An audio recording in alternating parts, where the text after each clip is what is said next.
ایک بات وَإِذَا سَأَلَكَ عِبَادِي عَنِّي فَإِنِّي قَرِيبٌ أُجِيبُ دَعْوَةَ الدَّاعِ إِذَا دَعَانِ فَلْيَسْتَجِيبُوا لِي وَلْيُؤْمِنُوا بِي لَعَلَّهُمْ يَرْشُدُونَ۔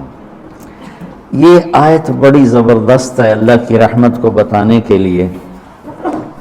ساڑی تا جی سندا ہی کوئی نہیں، یہ عام لوگ جی ساڑی تا رب سندا ہی کوئی نہیں، اور جو بیچارے ان پڑھ لوگ پیر سائیں تہاڈی رب موڑ نہیں سکتا، ساڑی سندا کوئی نہیں، یہ اس سے بھی آگے چلے جاتے۔ او بھائی اللہ بڑا بے نیاز ہے، جس کی چاہے موڑ دے، جس کی چاہے سن لے، لیکن رب سب کی سنتا ہے، یہ یہاں بتانا ہے۔ وَإِذَا ان نہیں، ان شرط ہے اور اذا ظرفیت ہے، تو ان کی بجائے اذا سے ایک دم اللہ کی رحمت کا دروازہ کھلتا ہوا نظر آتا ہے۔ اذا سألک، عنی پہلے ہونا چاہیے، عبادی بعد میں ہونا چاہیے۔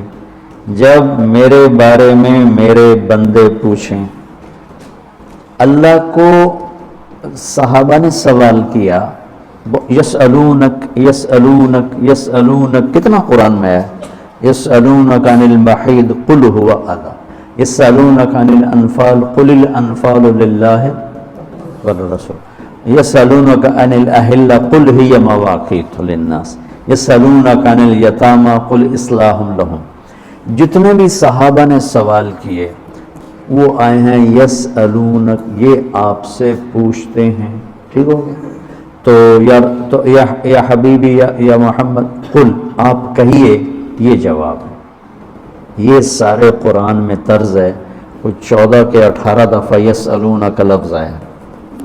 صحابہ نے سوال کیا، اللہ کدھر ہے، قریب ہے تو مناجات کریں، دور ہے تو زور سے پکاریں۔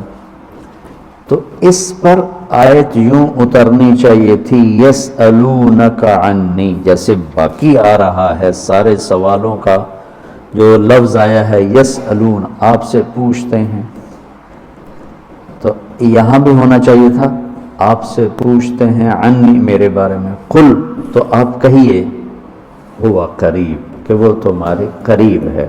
یہ میری بات سمجھ میں آئی؟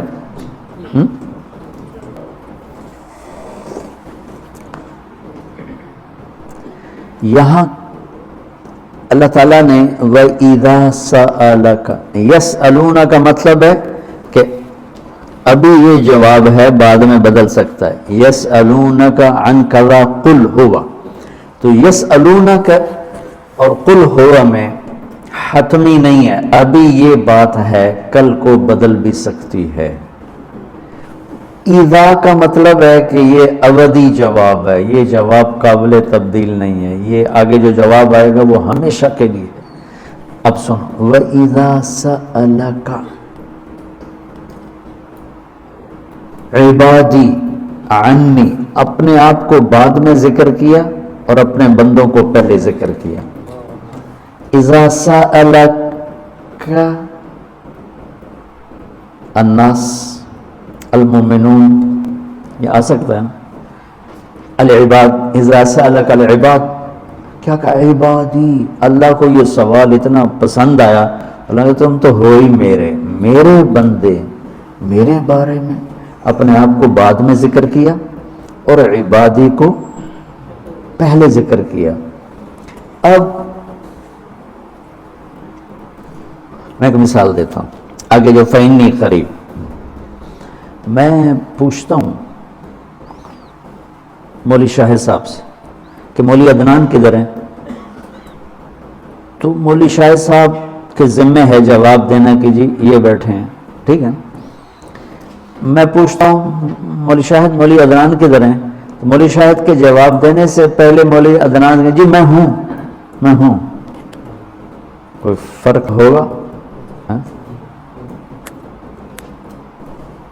مجھے سمجھ میں نہیں آ رہا، شیخ رمزی واضح کرے تو کرے، مجھے سمجھ میں نہیں آ رہا کہ میں اس کو واضح کیسے کروں کہ اللہ کے نبی سے صحابہ پوچھ رہے ہیں رب کے بارے میں بتائیں، تو اللہ تعالیٰ اس کو یوں لا کر کہتا ہے کہ یہ آپ سے میرے بارے میں پوچھیں تو میرے نبی آپ ہٹ جائیں، میں جواب دیتا ہوں، میں ہوں، تمہارے ساتھ ہوں، تمہارے پاس ہوں، شہرک سے زیادہ قریب ہوں، تمہارے ساتھ ہوں۔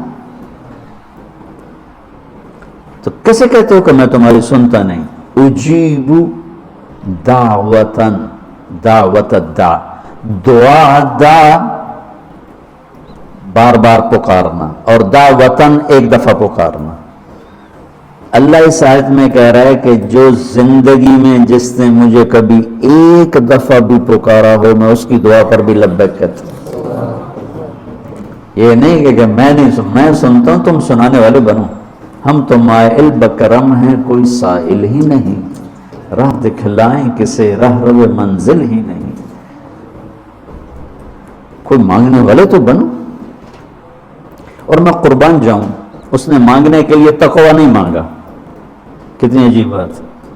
اللہ کو پتہ ہے ہر آدمی تو تقوی والا نہیں ہو سکتا، نہیں، اور ہر آدمی علامہ بھی نہیں ہو سکتا، تہجد گزار بھی نہیں ہو سکتا، نمازی بھی نہیں ہو سکتا ہے۔ ایک کام ہر آدمی کر سکتا، اللہ نے وہ لگا دے، مسلمان ہونا بھی نہیں لگایا۔ مسلمان ہونا، ہندوؤں کو کوئی اور رب دے گا، ان کو تو اللہ ہی دے گا۔